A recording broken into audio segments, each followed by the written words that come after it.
to share with you my interesting finding fact of the project, which is titled as molecular doping of curcumin and glycoside on NMDA receptor and piperine telluric acid on nicotinamic acetylcholine receptor. So just understand what do I mean by Alzheimer's disease. Basically, Alzheimer's disease is type of dementia and described as a neurodegenerative disorder. Currently, the FDA has approved only two drugs, which is memantine and diltiazem. The mechanism that is needed to slow down the progression of Alzheimer's disease, we need to inhibit an NMDA receptor, and we also need to activate nicotinic acetylcholine receptor. Here are some facts about Alzheimer's disease published by WHO in 2019. Dementia is affecting 15 million people worldwide. 70% of this number is affected by Alzheimer's disease. So there's an urgent need to develop a drug that has an effective pharmacotherapy. The problem with current treatment is that they only treat the symptoms instead of halting the progression of the disease.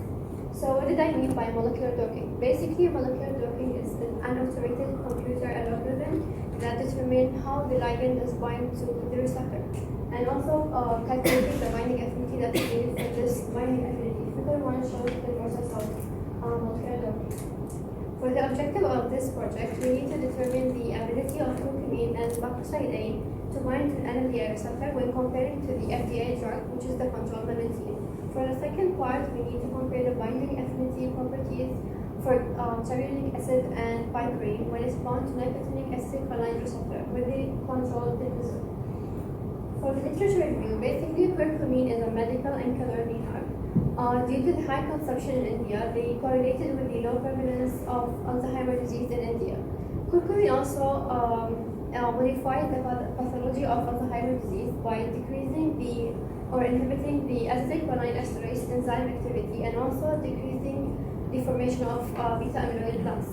For glycoside A, it's Ayurvedic herbal medication, and it also reduces the acetylcholine esterase activity. For piperine, it enhances the activity of curcumin by enhancing the neuroprotective activities. It also indicates a potential to stop progression of Alzheimer's disease. Lastly will be telluric acid. It has proved to aid in anti-Alzheimer therapy by decreasing the activity of acetylcholine esterase.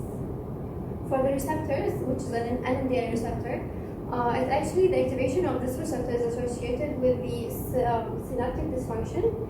Basically, the increase of the activity or overstimulation of this receptor will lead to cell death. For nicotinic acetylcholine receptor, basically there is a reduction in acetylcholine neurotransmitter, which is like aid in cell-to-cell communication. Basically, this is responsible for the cognitive decline. So for this part, the main focus we need to increase the acetylcholine neurotransmitter concentration. For molecular doping, basically it's like we need to protect the binding affinity and the binding conformation for the ligand in order to sit in the active pocket. It's also allowed to study the interaction between the target and the ligand. The reason behind why I have used Autodoc Vina instead of Autodoc 4, basically Autodoc Vina has improved accuracy and also it's used like lesser time compared to Autodoc 4 when we like getting the results. It also employs high rigidity of targets, which gives like more reliable results. Moving on to the methodology, basically there are like 3 steps for methodology. First step will be file selection from PDB and PubChem, and then we need to prepare the ligand and the receptor by converting the 2D structure into 3D structure. We need to remove the head atom and add hydrogen only for the receptor, not for ligand. For doping process, I used Autodoc Vina, then I selected the grid with the exclusiveness 9. I ran 12 times in order to get a valid result of 112 data for each ligand. After that, I did the analysis by Discovery Studio. Here are the results I've got from Autodoc Vina. Basically, for an NMDA receptor, the curcumin got the highest binding affinity when compared to memantine, which is the control, followed by glycoside A. For nicotinic acetylcholine receptor, piperine and diltiazem, which is the control, got similar binding affinity, while for telluric acid got the highest binding affinity compared to all 4 receptors. Moving on to the discussion, basically So curcumin binds to gluon1 subunit, while for methylene, which is this, binds to gluon2 subunit of NMDA receptor. The gluon1 subunit is basically responsible for signaling cell-free, and gluon1 subunit is consists of chain A and chain D, while for gluon2 subunit is consists of chain B and chain C. So the studies state that they lower the binding energy between the ligand and the target. Basically, they will have higher possibility for the drug to sit in the active site of the targets. So based on the result and the binding affinity I've got, curcumin could be an ideal compound to inhibit an NMDA receptor.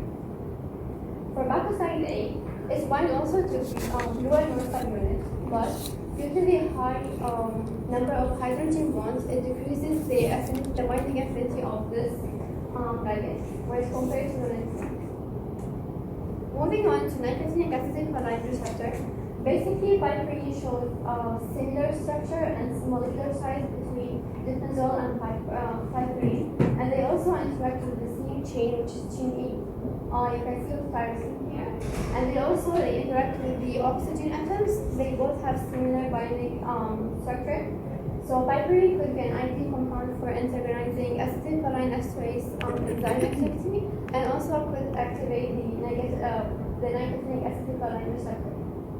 Lastly will be charbonic acid.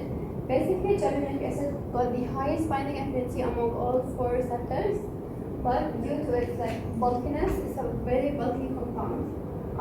The study suggests that it couldn't fit in the binding pockets. For now, we need further study for this compound. This is a previous study for my colleagues, Kalbi and Emilia. They did the same molecular docking, but on different receptors. They also have 4 binding 4 ligands. They have found that curcumin shows the highest binding affinity when it's interacted with a nicotinic acetylcholine receptor by -8.5. And for piperine, they have found that it's an ideal lead when it's interacted with acetylcholine esterase with -9.7. So in order to confirm my result, we need to do a future studies for curcumin and piperine. We need to do the structural activity relationship and the 3D quantitative structural activity relationship. So for this part, we need to study the relationship between the chemical structure and its biological activity, and see the physiological effect of this binding interaction. Also, we need to study the pharmacodynamics and pharmacokinetics of the ligands. After that, we need to do a pharmacophore identification, which is summarize the important binding groups that is required for this activity. In conclusion, the objective were met. We could find the ability of curcumin and bacoside A to bind to NMDA receptor when we compare it to memantine. For nicotinic acetylcholine receptor, we found that piperine then we compare to ditmazole. For NMDA receptor, basically we could conclude that curcumin has a potential to be more efficacious than the current treatment that is approved by FDA, which is memantine, and it could contribute to least or no side effect when compared to memantine. While for bacoside A, for now it's not suitable to gain ideally, as it is too big compound, and it also due to its size, it may interact with other side and cause side effects. For nicotinic acetylcholine receptor, the piperine shows similar interaction with compared to ditmazole, and also got similar size. So it could be an ideal lead for nicotinic acetylcholine receptor. For charbonic acid, it's not suitable to be a lead because it's bulky compounds. Thank you. Since I have time, can I add more?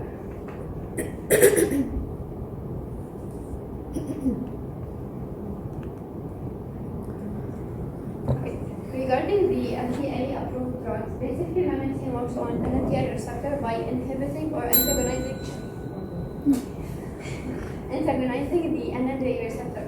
So when patient got Alzheimer's disease, basically they will have overstimulation of this receptor. So this will cause cytotoxicity of the cell. After this, it will cause cell death. So we need to prevent this process to happen. For ditmazole, it actually works on choline esterase enzyme. which we need to inhibit. It's called cholinesterase inhibitors. Basically, when patient got Alzheimer's disease, they will have like when we age, the acetylcholine neurotransmitter will be decreased.